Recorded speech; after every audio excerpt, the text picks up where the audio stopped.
Today, we are going to talk about separation of substances. Substances, what substances and what is the separation? Why do we need to separate the substances? See, we get so many things in nature for our use, but sometimes we get something which is mixed with useful thing, useless thing. We wanted to take away the useless thing from the useful thing. Right? Okay. So, we have bought some rice for cooking. So, the rice is of not good quality. That means you are finding some stones in the rice. So, you bought one product, that is rice. It has two components. One is useful rice.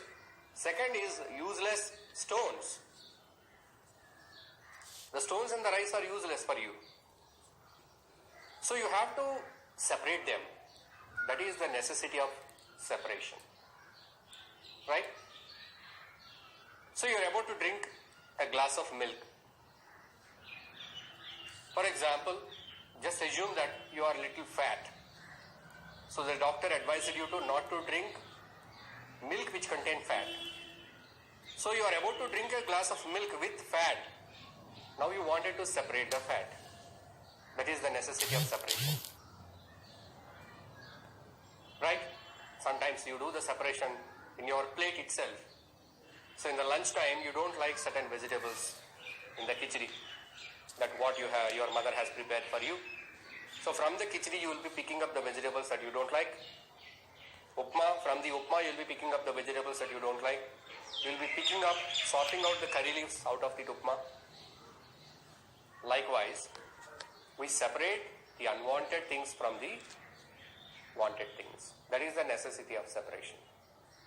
So in this lesson, we are going to learn about the separation methods, different techniques. Why techniques? Simply we can do the separation. Just see, here we have mango and guava. In a basket, if you have mango and guava, why methods are required? Simply you can identify what is mango, what is guava. You can hand pick, hand sort. You can sort them with your hand. Take the mango out into one basket and go out. So we don't need any methods. You feel that why do we need methods for the separation of substances? The second case, erasers and sharpeners. So in the classroom, your teacher kept all the erasers and sharpeners in a bowl and you are asked to take the erasers out. You can easily separate them. By hand picking, you can pick all the erasers. There is no need of special separation method. So why it is not needed? And one more example, pins and clips. Bell pins and jump clips are kept in one bowl. You can easily separate them. Right. But it is not possible always separate the substances just by hand sorting. It is difficult sometimes. You cannot do it with your hand all the times. That you have to identify the point.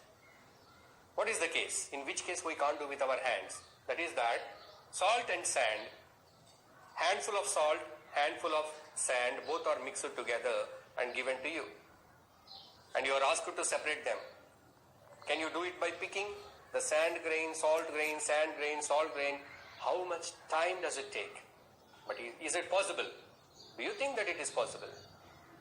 It's impossible. It's not possible to separate sand and salt by hand picking. Right? And one more example I tell you, I have mixed a spoon of salt in water. I stirred it. The salt totally dissolved in the water. Now I have given you the glass of water and asked you to separate the salt. Can you do it in a very simple way how you have done in case of a mango and guava? Can you separate the salt from the water? No. Because the salt is not at all visible to you. It is dissolved in the water. Do you think that we can separate salt from the water which is dissolved? Yes, we can. But we cannot do in this way, by hand sorting. We need some method. Separate method for the separation of salt from water.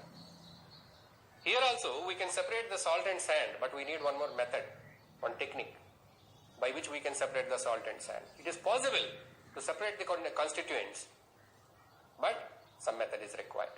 Okay? So, there is a necessity of separation in our day-to-day life.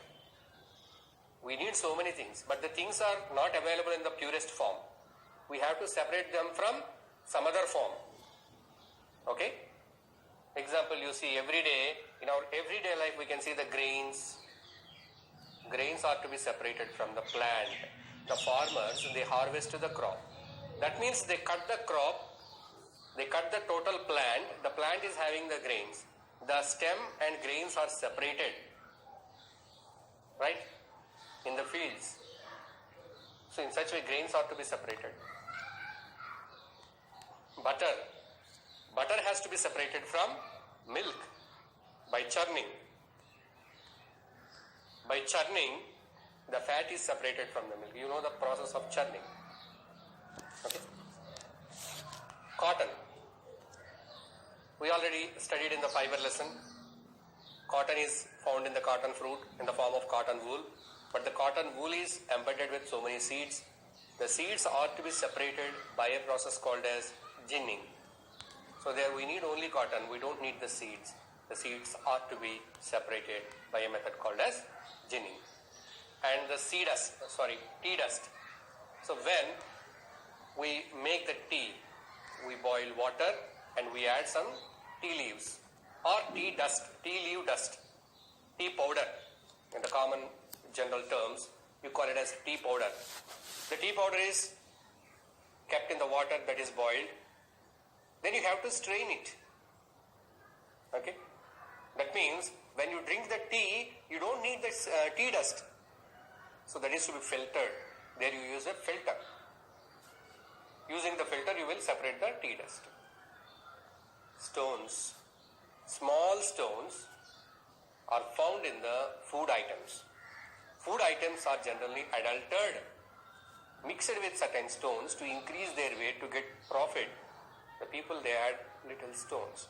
Sometimes during the process of procuring them from the fields directly, certain stones may enter into the grains like rice or wheat or dals, pulses. They contain stones. So these stones are to be separated before you cook the meal. Otherwise, you suffer from eating stone. Right? The stones are separated by sorting, hand picking. Right? If your mother is preparing the food, she will put all the grains in a plate and she will search for the stones and pick them out. That is the necessity of the separation of substances. And some substances we can separate just by observing them. By hand picking you can separate. But in certain cases like the salt and sand, water and salt, you need to apply different methods. So let us explore the various methods of separation of substances. So now let us see the different methods of separation. Right? The first one is that here we are going in an order that simple to complex. That means here we have a list of methods of separation. The order, it goes like the simplest method to the complex method. First one is hand picking. The next one, threshing, winnowing, sieving, sedimentation, decantation, filtration, evaporation. Let us understand the importance of each method and the application of each method, how the method is useful, in which circumstances we can make use of these methods. The first one is hand picking. This is just like sorting out. How it is useful? It is useful in separation of fruits and vegetables. You go to a market, then to buy some vegetables, you go to the grocer. Do you buy what he gives you? You ask for 1 kg of bendi. So he gives 1 kg of bendi. Do you accept that? No. You will be choosing it with your hand. Right? You will be sorting which is looking good, which is tender, which is green. You will be picking them. You are buying tomatoes. You are not simply taking the tomatoes into your basket. You are observing them and you are picking them. That means you are separating the best ones out of the heap into your basket. That is hand picking. Already I told you, stones from the grains. You purchased a packet of rice, you purchased a packet of dal, and you will look for the grains in that, look for the stones in that, and you will be picking them out. Your mother will be doing this, picking the stones out to make the dish ready. They are to be separated. So that is called as hand picking. Right? Hand picking. We will do that with hand. If the two components, the mixed components, are of bigger size, they have enough size to hold with your hand, you use your hands to pick them out, sort them out, separate them out. If they are very small, you cannot do it with your hand. The next one is threshing. What is this threshing? Here, if you visit paddy fields, you can find the paddy plant. Once it is grown completely and dried, it is harvested. That means the plant is cut and kept in heaps. All the paddy plants or wheat plants are cut and put in heaps. Now, the stem is having the dried leaves, and along with the dried leaves, the spikes will be there. What is this spike? The spike is having the grains, all these grains. Now how do we separate the grains here? Hand picking, we can use the technique. For example, if you go to a garden, fruit garden, right? So you have gone to a fruit garden, grape garden. So you are picking the grapes with your hand. Mango garden, you are picking the mangoes with your hand and putting them in the basket. In that way you can harvest the crop. But in case of paddy, it is not like. You cannot pluck grain by grain. It is a very tedious job. Just you cut the total plant. Now the plant is having the grains. How to separate the grains from the plant? Again, you cannot pick it with the hand. So in these cases, we do the method called as threshing. What is this threshing? The farmers, they take a bunch of these plants, dried plants of wheat or paddy. They hit this bunch of plants against a stone. They hit it hardly. If this is a stone, they hit on the hard surface all these plants like this, in this direction. So when they are beaten like that, all the grains will fall down. They are collected. This is called as threshing. This kind of method is applied in separating the grains from the wheat plant and rice plant. Sometimes threshing is also done by bullocks. They keep the very large heaps of this paddy or wheat plant, make the bullock or bullock cart to run over these, so whether the grains are separated. Sometimes they use tractors. Tractors fitted with special wheels, they are moved on these heaps of plants to separate the grain from the stem. That is also considered as threshing. So the threshing is done by beating or hitting or by vehicles or by bullocks. Okay? Right. That is threshing. Now the next one, winnowing. What is this winnowing? Winnowing is a method of separating 2 or 3 substances that have different weight. So you have a mixture of 2 or 3 components. In that mixture, some components are very light, some are heavy. Let us take an example. Good morning, children. Today, we are going to talk about separation of substances. Substances, what substances and what is the separation? Why do we need to separate the substances? See, we get so many things in nature for our use, but sometimes we get something which is mixed with useful thing, useless thing.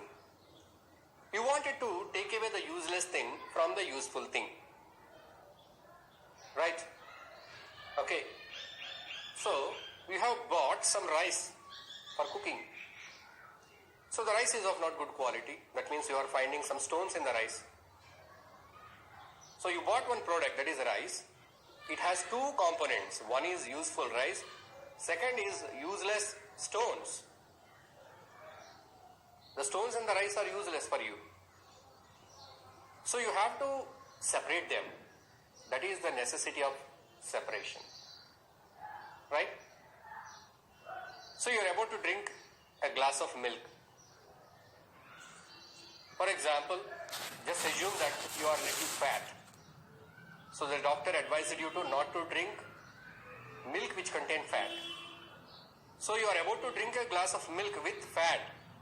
Now you wanted to separate the fat. That is the necessity of separation.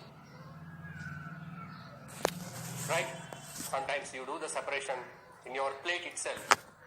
So in the lunch time you do